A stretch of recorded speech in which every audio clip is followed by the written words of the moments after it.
Hi everyone, welcome back to a new mini blog. তো আজকে হলো 27 ডিসেম্বর এবং আমি গেছিলাম সিটি সেন্টার মলে।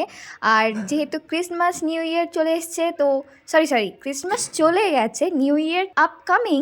তো খুব সুন্দরভাবে মলটা ডেকোরেশন করা ছিল, চারিদিকে ব্যানার টাঙানো ছিল, ভেতরটা এত সুন্দর করে ডেকোরেশন করা ছিল যে দেখেই মন ভরে যাচ্ছিল। আর মলের অ্যাম্বিয়েন্স উপভোগ করতে করতে ভেতরে ঢুকে দেখলাম সিটি সেন্টার উইন্টার হাট শপিং কার্নিভাল চলছে। শুরু হয়েছিল সেই 25শে ডিসেম্বর থেকে। আমি ভেবেছিলাম হয়তো 27শে ডিসেম্বর মিনস আজকেই লাস্ট ডেট, বাট ব্যানারে দেখলাম 28 তারিখ অবধি চলবে। তো এখনও পর্যন্ত তোমরা যারা ভিজিট করোনি খুব শীঘ্রই ভিজিট করে দেখো। এরপর ভেতরে ঢুকে আমরা 4-5টা ঘুরে দেখলাম, ভিজিট করে দেখলাম কি কি কালেকশন আছে, কীরকম কি জিনিসপত্র আছে। তবে একটা এক্সাইটেড জিনিস যেটা আমার চোখে পড়লো সেটা হলো পারফিউম।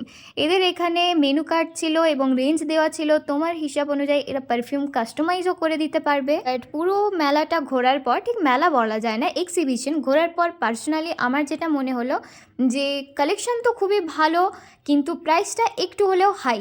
আর ক্ষুদিরাম মেলা ঘোরার পর আমার ব্যাংক ব্যালেন্স হয়ে গেছে একদমই জিরো। এরপর মেলা থেকে বাইরে বেরিয়ে দেখি একটা মেল তিতলি মনের আনন্দে উড়ে বেড়াচ্ছে। আর এরকম একটা তিতলিকে দেখতে পেয়ে আমার তো নিজেকে সৌভাগ্যবতী মনে হচ্ছিল। যাই হোক, এরপর একটু ভেতরে ঢুকলাম আর এত সুন্দর করে সাজানো যে নিজেকে আর আটকেই রাখতে পারছিলাম না ছবি তোলা থেকে। তো মনের ইচ্ছাকে পূরণ করার জন্য আমিও কয়েকটা ছবি তুলে নিলাম।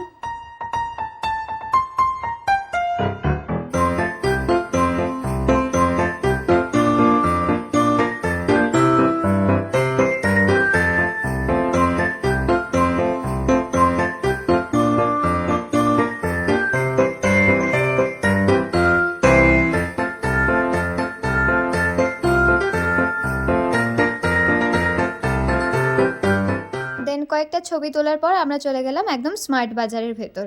স্মার্ট বাজারে এসছি গাইস। এখানে অনেক কিছুই দেখতে পাচ্ছি। এখানে একটা ডলের উপর জামা পরানো আছে, এটা হলো ডলের পোজ, আর এটা হিউম্যান পোজ দেখো। তো এরপর সমস্ত শপিং আর ঘোরাঘুরি কমপ্লিট করে চলে এলাম একটু খাওয়া দাওয়া করতে। সিটি সেন্টার এসেছি আর এখানকার দই ফুচকা খাবো না এটা হতেই পারে না।